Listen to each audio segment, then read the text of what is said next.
You're running a Bitcoin mining operation during open-heart surgery. I said it calmly, deliberately, as though I were casually telling Dr. Adrian Voss his coffee had gone cold. My tone held no anger, no accusation, just a statement of fact. But inside, I was boiling. Because what I had just uncovered wasn't some harmless misconfiguration or quirky software bug. It was dangerous, potentially lethal. My name is Eli Mercer. I'm 34 years old, and for the past 3 years, I've been the Senior Systems Administrator at Ravenhill Medical Center in Concord, Illinois. My role is not glamorous, but it's critical. I ensure that every server in this hospital stays running 24/7. I manage the databases holding patient records, maintain software that controls life support equipment, oversee emergency response systems, and apply security patches like clockwork. My job is to make sure that when a surgeon is elbow deep in someone's chest cavity at 3 a.m., they don't lose their vitals feed because some server rebooted for a firmware update. People don't think about guys like me when they hear stories about lives saved. But I take my job seriously, because when systems fail, people die. That Tuesday morning had started like any other. I was sipping lukewarm coffee at my desk when I noticed something strange. Our primary server cluster had been experiencing unusual GPU usage spikes. It wasn't the kind of anomaly you'd notice unless you were watching closely. But I watch everything, especially the servers that control surgical equipment. The pattern didn't make sense. The GPU load ramped up during off-peak administrative hours, early mornings, late nights, exactly when our operating rooms were at their busiest.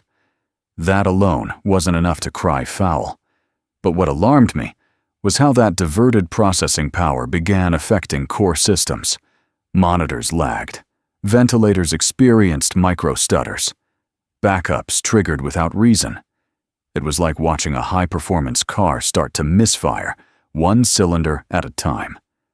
I dove into the logs, and what I found made my stomach tighten.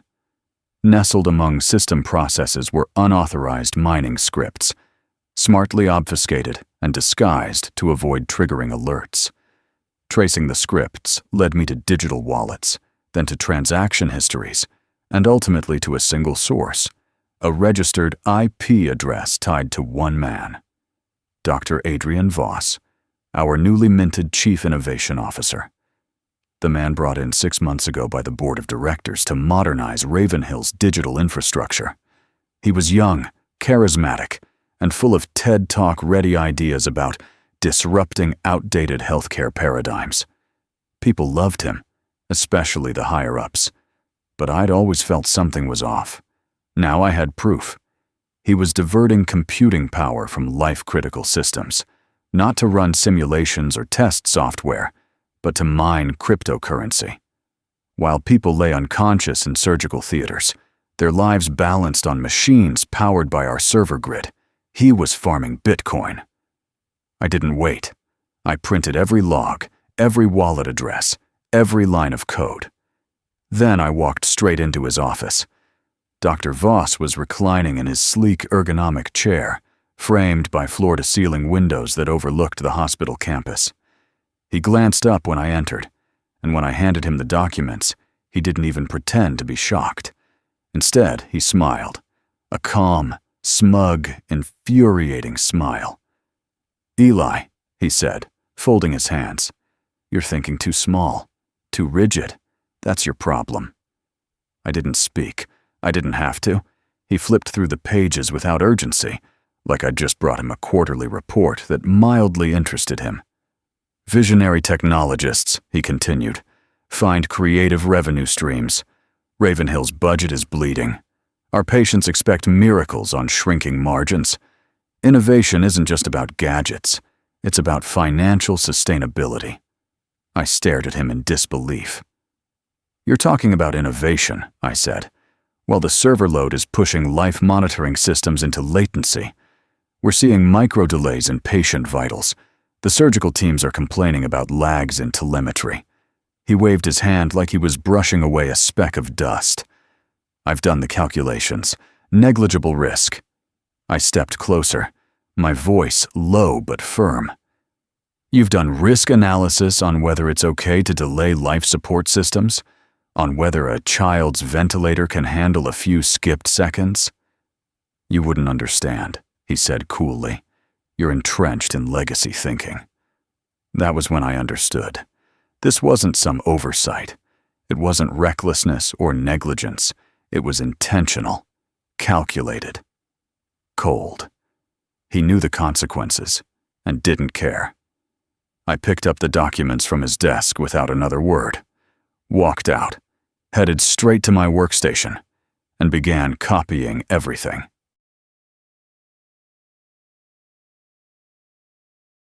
Every server trace, every log, every transaction.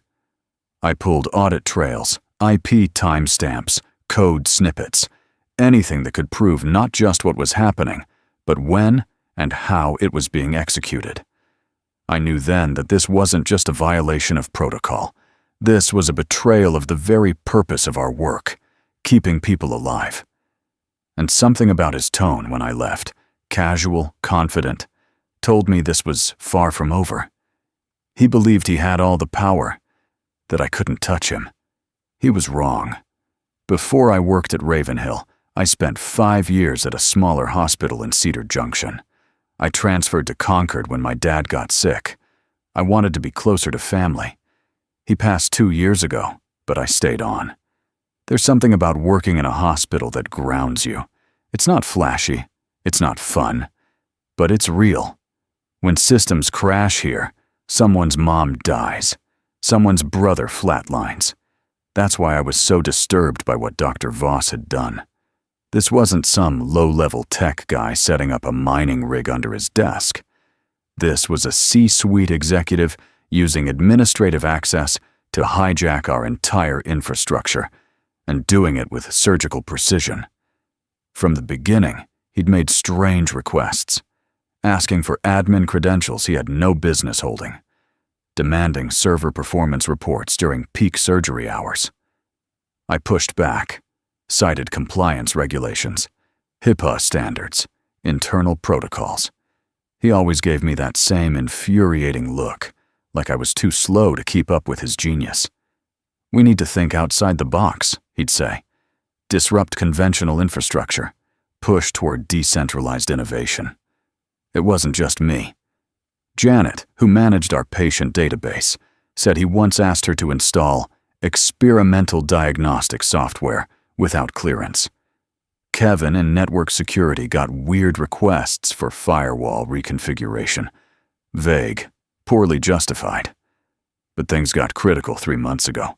Our systems, robust and built for redundancy, started acting up. Server speeds dropped during or hours. Backup protocols triggered more often. At first, we thought it was hardware. I ran every diagnostic tool we had, replaced drives, updated drivers, tweaked database performance scripts. Nothing worked. Then I noticed something curious. The slowdowns correlated with Dr. Voss's presence in the building, late at night, on weekends, early mornings. The pattern was too consistent to ignore. I flagged it to my supervisor, but she was buried in budget meetings and nursing staff shortages. Keep monitoring it, she said. Document everything. So I did. I started logging server load hourly, recorded network activity, internal access, resource allocation trends. Every day, the evidence mounted. The mining scripts weren't just present, they were evolving. Someone had programmed them to blend in, trigger during low surveillance hours, mask as legitimate background tasks. This wasn't a fluke. This was the work of someone who knew what they were doing and didn't care what it cost. And when I finally confronted him and saw no fear, only that smug dismissal, I knew I was dealing with someone dangerous. The next morning, I was called into HR. A woman I barely knew slid a termination letter across the desk. Effective immediately, she said. You're being let go for unauthorized access to restricted administrative systems. Violations of security protocols. I blinked at her. Are you serious? She nodded sympathetically, but her eyes were empty. She didn't know. She had no idea. Yes, I said. I accessed logs. I traced account activity. That's my job. She shrugged. Doctor. Voss felt you overstepped. He's advised immediate termination. I sat in silence, absorbing the irony. The man compromising patient care had just fired me for finding out. What about the mining activity? I asked. She looked confused. I'm not aware of that. Of course not. Voss had spun a perfect narrative. The dangerous part of working in IT is that no one really understands what you do until something breaks. I was the scapegoat now. I signed the paperwork, handed over my badge, walked to my truck, and sat there for 20 minutes. Not angry, not sad. Focused. He thought firing me would erase the problem, that without me in the system, the evidence would vanish. But I had everything backed up, in 3 locations, on encrypted drives, with cloud copies buried under layers of alias accounts. I spent the rest of the day building a full dossier, a report that would make it impossible to ignore what had happened. IP logs, wallet addresses, server stress curves, time-stamped overlaps between mining activity and surgery schedules.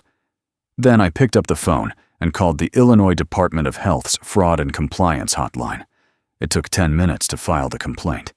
The agent on the line asked precise questions about patient impact, about the timelines, the software used, the wallets. We're forwarding this to the Medical Licensing Board, she said. Possibly even the Office of the Inspector General. This may fall under federal healthcare violations. Understood, I said. Are you willing to testify? Yes. That night, I made dinner, watched the news, slept early. Dr. Adrian Voss thought he'd removed the threat. He didn't realize he'd just ignited something far more dangerous than a whistleblower. He'd awakened the system he thought he could exploit. By the time the sun dipped below the western hills that evening, the last facade of Dr. Colin Roussel's carefully orchestrated deception had begun to crumble. That morning, he'd clung to the hope that dismissing me would remove the one obstacle to his hidden operation. But now, as federal investigators delved deeper into the labyrinth of his misconduct, it was clear. He was facing something far greater than an internal personnel dispute. He was facing the weight of the law. Dr. Roussel had requested legal counsel before the day ended, and an emergency board meeting had been convened by the hospital administrator. Agent Mara Walsh pulled me aside after the initial inquiry and asked whether I'd be available to testify. This is only the beginning, she said, her voice low and resolute. We need to determine if any patients were actually harmed. That turns this into criminal territory. As I drove home that night, past the familiar storefronts and streetlights of Fairlane, the town I'd served for nearly a decade, an uneasy satisfaction settled over me. It wasn't revenge I felt, it was relief. Relief that someone like Roussel, who'd gambled with patient lives for cryptocurrency profit, was finally being held to account. The following week, the State Medical Board launched a formal review. Dr. Margaret Hayes, the lead investigator, had 3 decades of surgical experience and a well-earned reputation for uncompromising ethical standards. I knew her by reputation long before we met. She had exposed several high-profile malpractice cases across the state and was not one to let institutional loyalty shield wrongdoing. What she uncovered shocked even her. This isn't just negligence, she said during the initial hearing. This is willful endangerment, masked by a thin layer of administrative manipulation. Subpoenaed records from the past 6 months painted a chilling portrait of calculated deception. Roussel hadn't simply dabbled in illicit activity. He had built an entire shadow system beneath the hospital's infrastructure, redirecting computing power from life-critical systems to mine cryptocurrency for personal gain. It was beyond unethical. It was criminal. Equipment performance logs had been doctored. Routine maintenance entries were suspiciously deleted.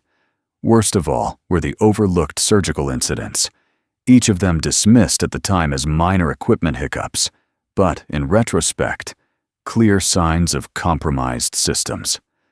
On April 3rd, during an emergency appendectomy, the patient monitoring system had lagged for 47 seconds. At the time, the surgical team chalked it up to aging hardware. The patient had survived, yes, but the delay masked early signs of a dangerous drop in blood pressure that could have spiraled out of control. On April 22nd, during a routine gallbladder removal, the anesthesia monitoring interface froze for 18 seconds. Again, the team adapted. But even those few moments of uncertainty added a dangerous layer of risk. And then came May 7th, a complex neurosurgical procedure, scheduled months in advance and requiring the hospital's most sophisticated imaging systems. Halfway through the operation, the systems faltered. The surgical team had to pause for over 3 minutes while the equipment recalibrated. 3 minutes of nerve-wracking silence in a situation where every millisecond counts. That delay, we later learned, had been directly caused by resource conflict with Roussel's mining software. 3 minutes of frozen screens during a brain surgery because someone wanted to mine digital coins.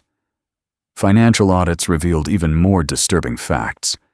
Roussel had billed the hospital for system optimization consultations while secretly installing cryptocurrency software. He submitted purchase orders for top-tier graphics cards, allegedly for imaging upgrades, but diverted the hardware from mining rigs. He even created fake vendor invoices, listing security upgrades that were in reality payments for access to private mining pools. The total fraud, more than $120,000 in misappropriated funds. But the money was only part of the betrayal. As Dr. Hayes summarized in the hearing, this was not a case of opportunistic misconduct. This was deliberate. This was systematic. And it didn't stop there. Further investigations unearthed email records showing that Roussel had been communicating with crypto mining forums under an alias, exploring how other hospitals could be exploited. He had shared tips on avoiding detection and described St. Augustine Regional Medical Center, our hospital, as a proof of concept. If successful, he planned to replicate the operation in at least 3 other facilities across the state. The final report issued by the board was unequivocal. Dr. Colin Roussel, it read, had demonstrated willful disregard for patient safety, engaged in systematic deception, and committed financial fraud against the institution he was entrusted to serve. The recommendation: immediate revocation of his license, criminal prosecution, and a permanent ban from healthcare leadership. The state medical board voted unanimously in favor. Roussel was terminated. Civil proceedings began to recover misappropriated assets. The Office of the Inspector General referred the case to federal prosecutors, who filed 15 felony charges: wire fraud, healthcare fraud, and unauthorized access to protected computer systems. The charges carried a combined potential sentence of up to 20 years. He had built a house of cards for short-term profit, and now it was collapsing in slow motion. Meanwhile, I began receiving job offers. 3 different hospital networks expressed interest, but I stayed put. 2 weeks after the board's report, federal prosecutors announced the indictment. National headlines followed. Security experts across the country described the case as unprecedented. A medical administrator endangering patients for cryptocurrency had become a dark emblem of profit over ethics. I testified before a federal grand jury, walking them through the architecture of the mining operation and how it had impacted core systems. I expected the prosecutors to be precise, and they were, but it was the surgeons who delivered the most damning testimony. Dr. Patricia Morrison, a renowned cardiac surgeon, spoke of the 6-hour heart surgery she performed while the mining operation was at its peak. "We noticed delays in our vitals displays," she said. "Not long, but long enough to make us second-guess what we were seeing. We thought it was aging equipment. We didn't know someone was hijacking our systems from inside." Dr. James Kellner, who had led the neurosurgery in May, was even more blunt. "Had I known unauthorized software was operating during a brain procedure, I would have demanded the administrator's removal on the spot. Patient safety is non-negotiable. Our systems must be infallible." The jury took less than 2 hours, guilty on all counts. The sentencing came on a gray December morning. I sat quietly in the back of the courtroom, watching as the man who had once run our hospital's digital infrastructure shuffled forward in an orange jumpsuit. 8 years in federal prison. 5 years supervised release. Over $400,000 in restitution, including investigative and remediation costs. The judge's words cut through the silence. This defendant prioritized personal profit over human life. There is no greater betrayal of the public's trust in the medical profession. Roussel, ever the idealist in his own mind, stood to make a final statement. "I still believe hospitals need creative revenue strategies," he said. "My execution may have been flawed, but the vision was sound." The judge didn't flinch. "There is no evidence of remorse, no understanding of the gravity of your crimes. You continue to defend the endangerment of patients as innovation. That mindset is precisely why this court mandates the maximum sentence." As the bailiff led him away, he glanced over his shoulder. Our eyes met for a moment. I didn't smile. I didn't nod. There was no triumph in my gaze, only quiet acknowledgement. Some acts have consequences that cannot be escaped. Outside the courthouse, a chill wind rolled across the street. Reporters were already drafting stories about the landmark conviction. Hospital administrators from around the country had flown in to observe the trial. Among them, I recognized a few old colleagues, faces I hadn't seen in years. Agent Walsh approached me near the exit. "Thank you for coming forward," she said. "Cases like this stop others before they start." 6 months passed. The appeal was denied. Roussel's license was permanently revoked. All crypto assets were seized and returned to St. Augustine Regional for cybersecurity upgrades. By then, I had accepted a new position, Director of Information Security. My mission was simple: rebuild the entire infrastructure from the ground up. We overhauled every system, installed military-grade monitoring software, encrypted every medical device communication, and created real-time threat detection protocols. We didn't just build walls, we built watchtowers. Hospitals across the region began contacting me for consultations. In less than a year, I had helped audit the networks of 12 other facilities. The work was demanding, yes, but it was meaningful in a way I hadn't experienced before. Every vulnerability we closed, every protocol we implemented, was one less risk for patients. 6 weeks ago, my security software flagged a similar mining attempt at a hospital in Des Moines. New administrator, same trick. He was terminated within the day, and the FBI was notified. Roussel's story had become a textbook case in medical ethics classes across the country. It was no longer just a criminal case. It was a cautionary tale. That afternoon, I sat in my office, formerly Roussel's, reviewing the latest set of security reports.